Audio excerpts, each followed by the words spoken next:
사람의 첫인상은요 잘 바뀌지 않습니다. 그렇기 때문에 사람의 첫인상은 굉장히 중요합니다.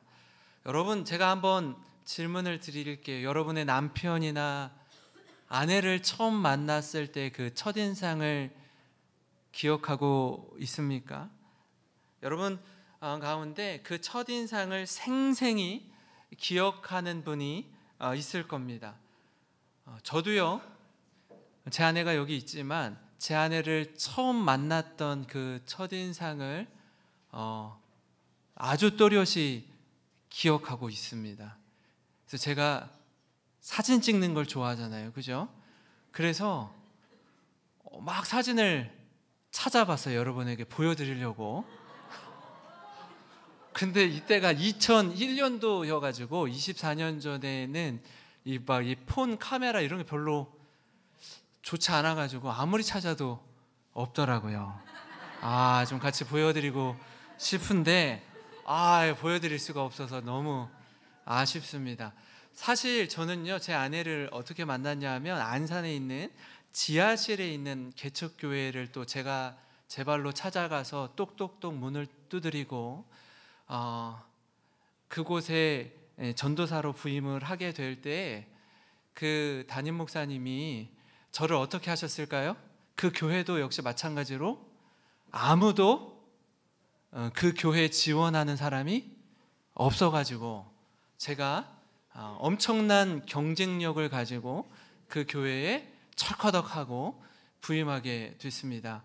근데 보니까 목사님이 저를 좋게 봐주셨던 것 같아요. 그래가지고 한 자매가 있는데 우리 김전도사에게 소개시켜 주겠다고.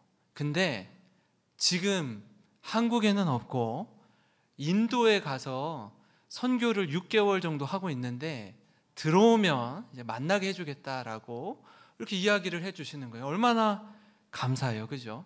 그러니까 막 기다리는 시간이 막 두근두근 거리고 설레이고 얼마나 아름다운 자매일까. 또 주위에서 목사님뿐 아니라 주위에서 집사님들이 그렇게 자랑을 하는 거예요. 괜찮은 자매가 있는데 피아노를 잘 친다고. 이제 전도사님이 오면은 아주 편하게 찬양 인도를 할 수 있을 거라고 이렇게 막 여기저기서 소개를 해주는데 얼마나 기대감에 부풀었겠어요, 그죠? 그리고 2001년도 성탄절이 다가올 때쯤에 그때 이제 아내가 인도에서 한국에 들어왔는데 보니까 제가 얼마나 설레었겠습니까, 그죠? 기대에 부풀어서 딱 만났는데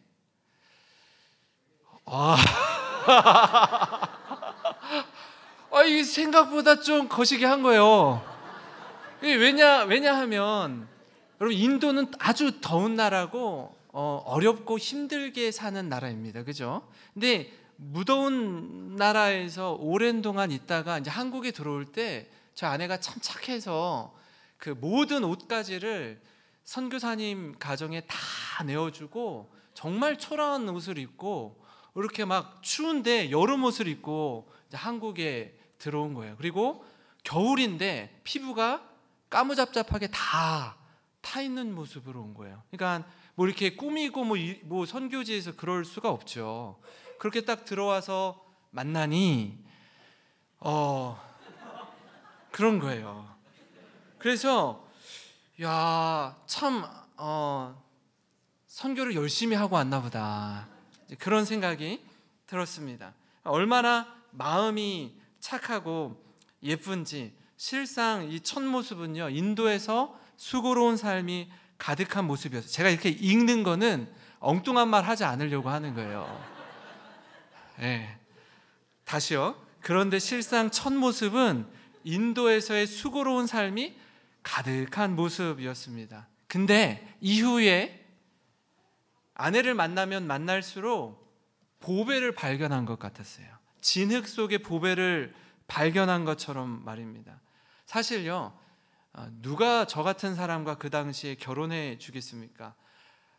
당시 저는요, 몇 번을 말씀을 드렸지만 아주 찢어지게 가난한 신학생이었고 가정은 경제적으로 아주 가장 어려운 시기를 지나고 있었습니다.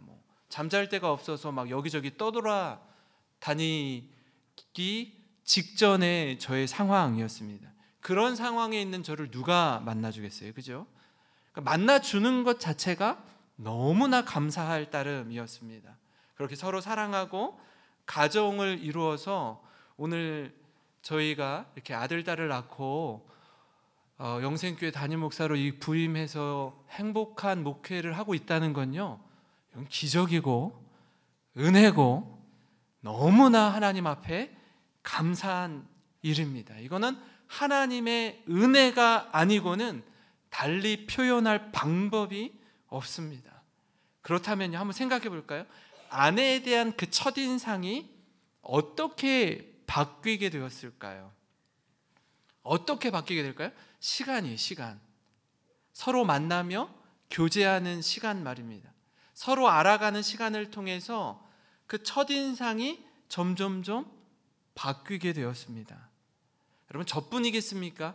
그 잘 바뀌지 않는다는 이 첫인상, 이 선입견이요, 바뀌는 때가 있어요.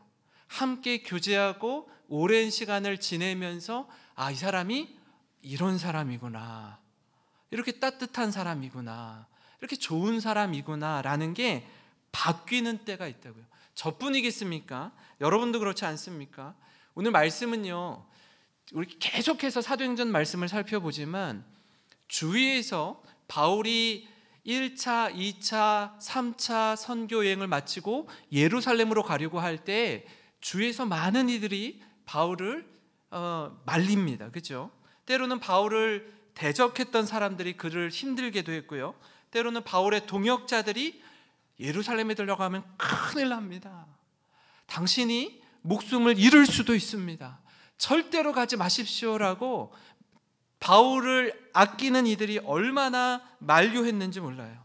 여기에 이르기까지 수많은 스토리가 있던 바울이었습니다. 그러나 천신만고 끝에 바울이 예루살렘에 도착하자 처음에 형제들이 그를 웰컴합니다. 아주 따뜻하게 맞이해주고 기쁨으로 환대해줘요. 그리고 이 예루살렘 교회의 수장이었던, 예루살렘 교회를 목양하고 목회했던 사람이 누구냐 하면 야고보였습니다. 야고보.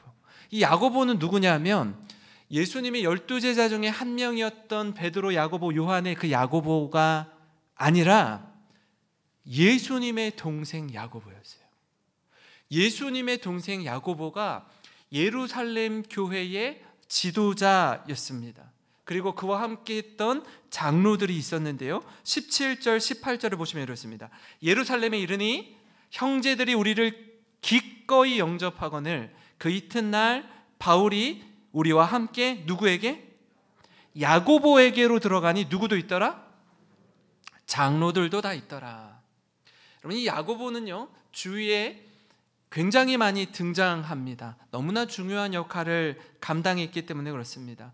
우려와 염려 가운데 예루살렘에 올라갔는데 사람들이 환대해 주니까 바울이 얼마나 기쁘고 감사했겠습니까? 그죠? 그래서 이 야고보에 대해서 잠깐만 좀 소개를 해드리고 싶은데, 사도행전 15장으로 돌아가면요, 예루살렘 공의회를 통해서 복음이 유대인들에게만 전해지는 것이 아니라, 여러분, 오직 성령이 너희에게 임하시면 너희가 권능을 받고 예루살렘과 유대와 사마리아와 땅끝까지 이르러 내 증인이 되리라는 말씀처럼 이방인에게도 복음이 전해져요. 근데 이거를 어떻게 하면 그리스도인답게 이방인도 우리와 함께 멤버십을 가지고 공동체성을 가지고 살 수 있는지에 대해서 가이드라인을 제시하는데, 예루살렘 공의회를 통해서 모든 의견들을 수렴한 이후에 베드로도 이야기하고 주위의 사람들도 지금 복음이 유대인에게만 이렇게 갇혀서 유대인들의 특권으로만 작동되는 것이 아니라 유대인이라는 이 한계를 뛰어넘어서 이방인들에게도 복음이 전해지는데, 그러면 이방인들은 어떻게 그리스도인으로 살아갈 수 있는지 공의회를 통해서 결정한 내용이 사도행전 15장 19절부터 21절에 나오는데 한번 보시면 이렇습니다. 그러므로 내 의견에는, 이 누가 얘기하는 거냐면 야고보가 이야기하는 겁니다. 이방인 중에서 하나님께로 돌아오는 자들을 괴롭게 하지 말고 다만 우상의 더러운 것과 음행과 목매어 죽인 것과 피를 멀리하라고 편지하는 것이 옳으니 이는 예로부터 각 성에서 모세를 전하는 자가 있어 안식일마다 회당에서 그 글을 읽음이라 하더라. 다시 말씀드리면 하나님이 복음을 유대인들에게 주신 것은 유대인들만 소유하고 누리고 구원받으라는 것이 아니라 뭐예요? 너희를 통해서 복음이 세상과 열방으로 땅끝까지 복음이 전해지도록 내가 너희를 택했다라는 거예요. 다시 우리에게 적용하면 뭐죠? 저와 여러분이 먼저 하나님의 은혜를 힘입어서 구원받게 된 이유가 뭐라고요? 우리 주위에 아직 복음을 모르는, 아직 예수 그리스도를 알지 못하는 이들에게 우리를 통해 복음이 전해지도록 하기 위해서 먼저 우리를 구원하셨다라는 의미입니다. 먼저 우리가 저들에게 복음을 전하도록 부르심을 받았다라는 사실이에요. 그렇게 바울이 3차 선교 여행을 마치고 선교 보고를 하는데요, 너무나 감격스러운 순간입니다. 19절 20절을 보시면 이렇습니다. 바울이 문안하고, 주어가 누구죠? 하나님이 자기 사역으로 말미암아 이방 가운데서 하신 일을 낱낱이 말하니 그들이 듣고 누구에게 영광을 돌려요? 하나님께 영광을 돌리고 바울더러 이르되 형제여, 그대도 보는 바에 유대인 중에 믿는 자 수만 명이 있으니 다 율법의 열성을 가진 자라. 여러분, 여기까지 굉장히 좋습니다. 분위기가 너무 좋아요. 예루살렘에 들어올 때 걱정이 이만저만이 아니었어요. 여기까지 선교 보고를 하는 과정 속에서까지는 너무 좋습니다. 사람들이 환대해주고 기쁨으로 맞아주고 자신도 하나님이 자신을 통해 어떻게 이방인들에게 복음을 전하셨는지 이야기하자 하나님께 영광을 돌려요. 여기까지 좋아요. 이 다음부터가 문제입니다. 많은 예루살렘에 거하는 유대인들 가운데 율법의 열성을 가진 자들이 있대요. 이들도 예수님을 믿는다라고 해요. 이게 뭐가 문제냐 하면 그들이 믿음과 함께 이 율법을 완벽히 지켜내는 것에 열성을 가진 자라는 거예요. 문제는 저들이 바울을 오해하고 있어요. 어떤 오해일까요? 21절인데요. 같이 한번 읽어보겠습니다. 시작. 내가 이방에 있는 모든 유대인을 가르치되 모세를 배반하고 아들들에게 할례를 행하지 말고 또 관습을 지키지 말라 한다 함을 그들이 들어도다. 네. 이방 도시에서 살고 있는 유대인들, 디아스포라 유대인들에게 어떻게 해요? 모세를 배반하고, 그러니까 말씀을 지키지 않아도 되고 할례 받지 않아도 되고 관습을 지키지 말라 한다라는 소식을 지금 예루살렘에 거주하는 유대인들이 너에 대해서 그렇게 오해하고 있다라는 거예요. 이 오해를 좀 풀어주어야 하는데, 그러려면 네가 지금 여기에서 행동을 조심하고 또 저들이 충분히 납득하고 이해하도록 해주면 좋겠다라고 야고보가 권면하는 내용이 오늘 담겨 있습니다. 사실 하나님의 말씀, 율법은요, 그리스도인, 예수 믿는 우리가 구원받은 자들이 어떻게 살아야 하는지 가르쳐주는 삶의 지표가 되고 지침이 됩니다. 그게 바로 복음이요, 율법이라는 거예요. 근데 마치 바울이 율법을 전면 부인하는 자라는 선입견을 저들이 가지고 있었어요. 여러분, 이 오해를 풀려면 어떻게 해야 되죠? 그리스도의 복음과 함께 하나님의 말씀인 율법을 바울이 잘 지키고 있고 존중하고 있다라는 걸 저들에게 보여주어야 돼요. 이걸 풀지 않으면 사태가 심각해질 수 있다라는 겁니다. 그걸 공적으로 유대인들에게 나타내야 하는 상황이에요.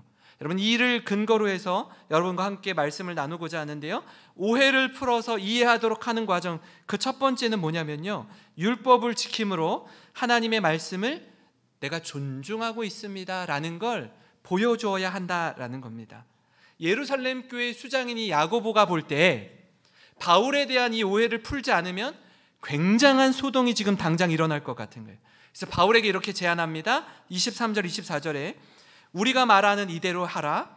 서원한 4명의 사람이 우리에게 있으니 그들을 데리고 함께 결례를 행하고 그들을 위하여 비용을 내어 머리를 깎게 하라. 그러면 모든 사람이 그대에 대하여 들은 것이 사실이 아니고 그대도 율법을 지켜 행하는 줄로 알 것이라.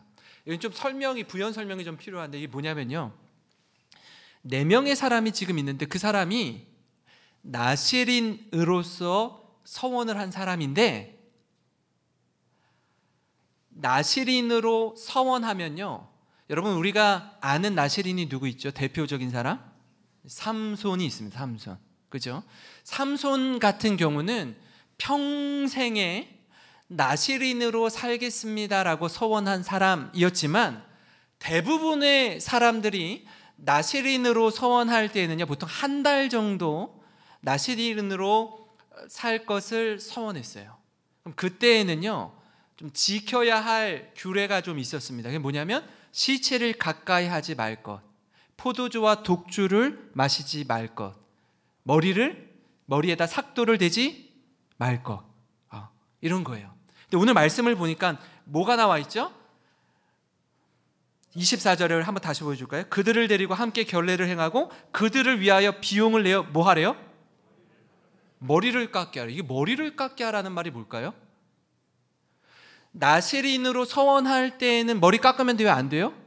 안 돼요. 그죠? 삼손 머리가 잘려가지고 머리털을 깎여가지고 힘을 못 쓰게 되잖아요. 그죠? 그러면 나시린으로서의 서원 기간이 이 4명의 사람들 어떻게 됐다는 거예요? 끝났다라는 거예요. 끝나면 머리를 깎을 수 있었어요.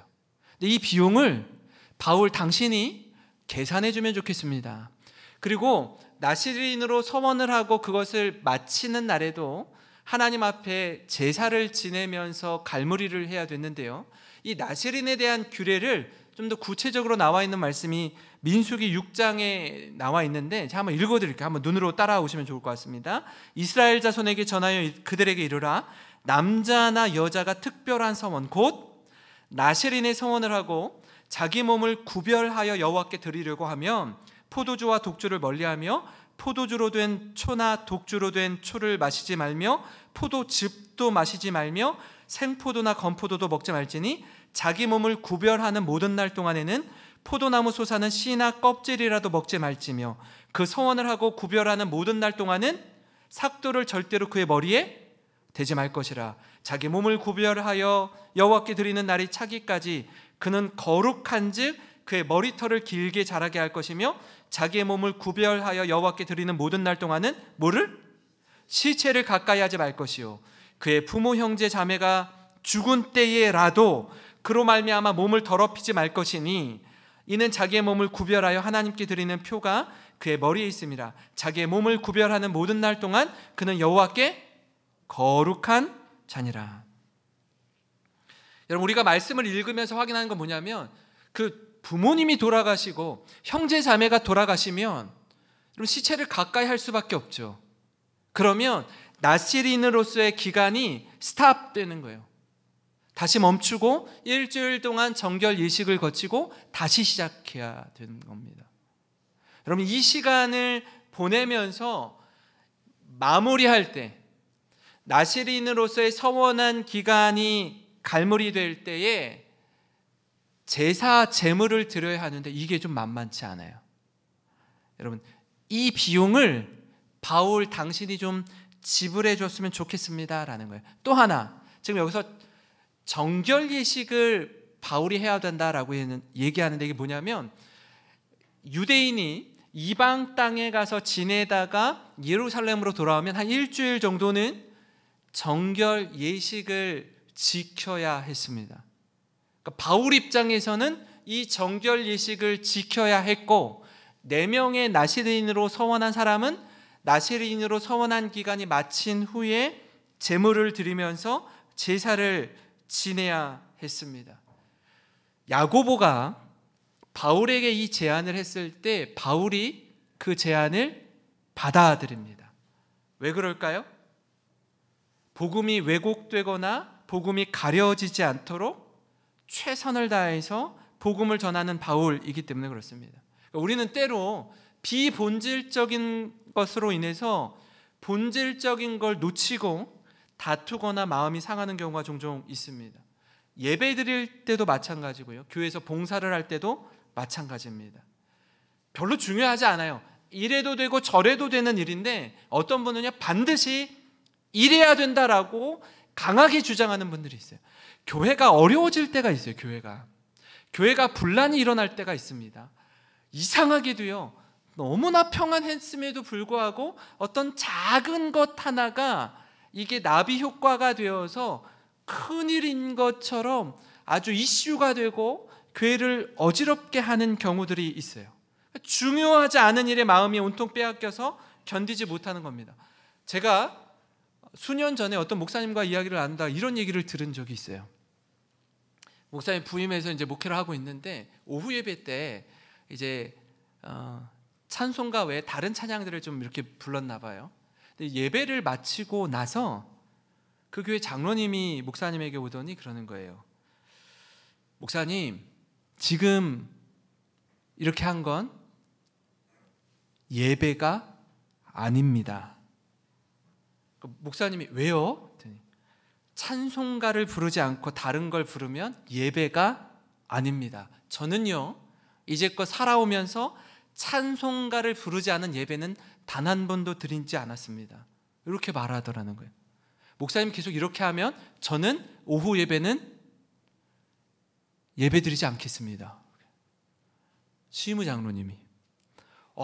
이게요, 되게 힘든 거예요.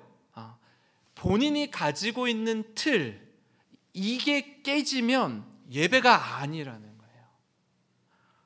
이걸로 어려워지면 되겠어요? 그러지 않죠. 그러니까 목사님이 그렇게 계속 하겠어요? 그러지 않죠.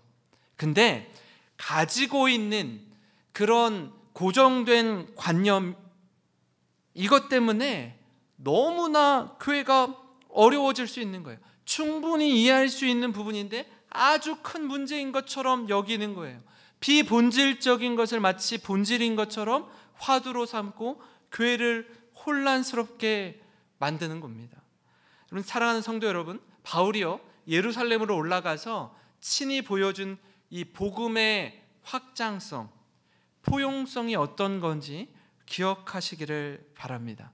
혹여 복음이 왜곡되지 않도록 저들이 얼마나 수고하고 애쓰는지 기억하시기를 바랍니다. 그래서 우리가 교회에서 봉사를 할 때도, 예배를 드릴 때에도, 또 다락방을 섬길 때에도 본질적인 것은 우리가 꼭 붙잡아야 하지만, 그렇지 않은 것에 대해서는 유연함과 포용성을 갖추는 우리 모든 성도님 되시길 주님의 이름으로 축원합니다.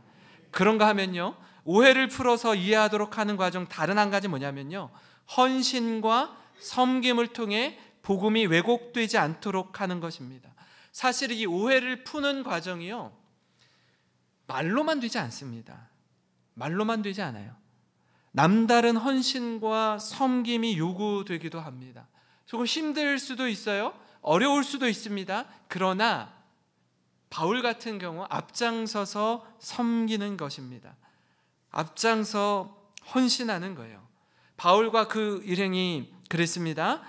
25절 26절을 보시면 이렇습니다. 주를 믿는 이방인에게는 우리가 우상의 제물과 피와 목매어 죽인 것과 음행을 피할 것을 결의하고 편지하였느니라 하니, 바울이 이 사람들을 데리고, 이 사람 누구냐면 4명의 사람입니다.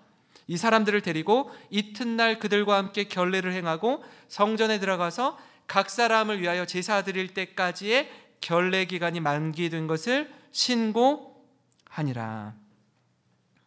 그러니까 그 바울은 이방인의 사도였거든요. 이방인에게 복음을 전하는 선교사였거든요. 이방인 중에 그리스도인이 되는 자들에게 율법의 올무를 씌우지 않는 것, 저들에게 분명한 가이드라인을 이미 제시했습니다. 그럼에도 불구하고 어떻게 해요? 계속해서 바울과 그 일행을 오해해요. 이 비용을 지불하는데요, 제사를 드릴 때 보통 세 가지 제사를 드리는데, 하나는 속죄제, 하나는 번제, 하나는 화목제입니다. 이때 드려야 할 제물이 순양 2마리와 어린 암양 1마리입니다. 한 사람이 양 3마리를 제물로 드려야 했어요. 4사람이면 어떻게 해요? 양 몇 마리예요? 3, 4, 12. 12마리의 제사 제물을 바울 보고 지불하라는 거예요. 비용이 크죠. 지금 양 1마리 얼마죠? 양 1마리 꽤 고가입니다. 양 12마리를 바울 보고 지불하라고 하면 큰 거예요. 그러면 무슨 오해를 풀 수 있어요? 바울이 이 정도 비용을 지불해서 이 4명의 나시린의 서원을 마무리하는 그날 헌신한다라면 바울은 율법을 잘 지키는 사람이구나, 신뢰할 수 있다라는 거예요. 여러분, 그 율법을 존중하고 잘 지킨다라는 걸 유대인들에게 전하는 메시지가 되는 것입니다. 뿐만 아니라 자신 역시 이방인이 살고 있던 도시에 있다가 예루살렘으로 왔을 때 결례 기간을 성실하게 마칩니다. 왜요? 복음이 가려지지 않도록. 그렇게 애쓰는 바울과 또 그를 돕는 야고보의 마음을 우리가 읽을 수 있습니다. 사랑하는 성도 여러분, 우리가 세상에서 그리스도인으로 살아갈 때 역시 마찬가지입니다. 한번 생각해 볼까요? 세상이 우리에게 요구하는 기준이 있고요, 하나님이 우리에게 요구하는 기준이 있습니다. 어떤 기준이 더 깊고 넓을까요? 어떤 기준이 하나님이 우리에게 요구하시는 기준입니다. 사실 우리가 하나님의 말씀대로 세상에서 살아간다면 세상이 원하는 것을 품고도 남아요.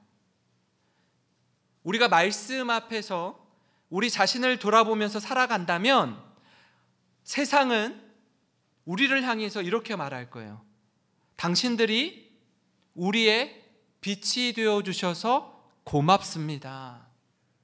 이렇게 말할 거예요. 저는 우리 교회 모든 성도님들이 세상의 빛으로, 세상의 소금으로 살아가기를 소망합니다. 이게 왜 중요하냐면 오늘을 사는 우리에게는요, 이 기독교의 위상이 얼마나 많이 실추되었는지 모릅니다. 그 이유가 왜 그렇습니까? 세상의 법을 뛰어넘어서 그런 이야기 있잖아요. 이 사람은 법 없이도 살 사람이야, 이런 말 있잖아요. 법 없이도 살 사람이야. 법이라는 걸 뛰어넘어서 하나님의 말씀 앞에서 거룩하고 신실하게 살기 때문에 그런 말을 하는 거거든요. 근데 이걸 담아내지 못하는 거예요.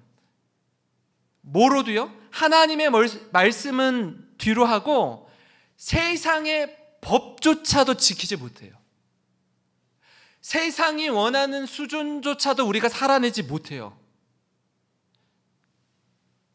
수준 이하의 삶을 살기 때문에 그래요. 전에는 교회가 세상을 위해 기도했습니다.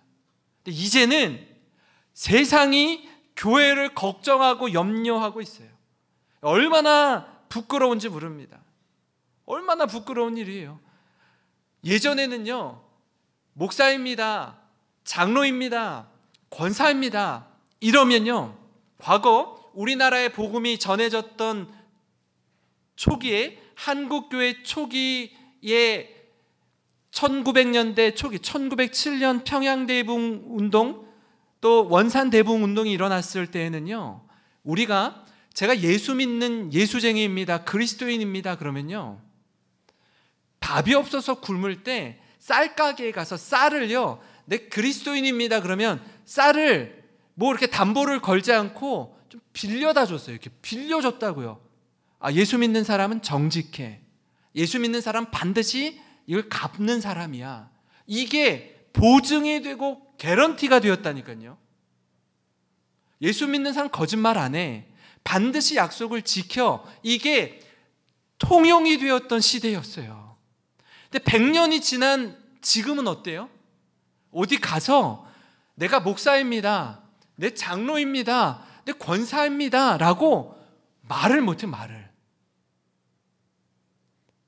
왜요? 세상이 교회를 걱정하고 있어요. 우리가 그렇게 살지 못하고 있기 때문에 그렇습니다. 바울이 본질은 붙잡되 비본질적인 것에 있어서는 유연함을 가지고 어떻게 해서든지 한 영혼이라도 더 구원하기 위해서 그가 이방인처럼 되고, 그가 유대인이면 유대인, 이방인이면 이방인, 할례를 받은 사람들에게는 할례인처럼, 할례를 받지 않은 사람들에게는 할례를 받지 않은 사람처럼 되고자 한 이유가 뭐라고요? 한 영혼이라도 더 구원하기 위해서. 여러분, 이런 우리의 인격과 성품이 예수 그리스도를 닮아서 더욱 성장하고 성숙한 그리스도인의 삶을 살아가는 우리 모든 영생에 속한 권속들 되시기를 주님의 이름으로 축원합니다. 축원합니다. 오늘 말씀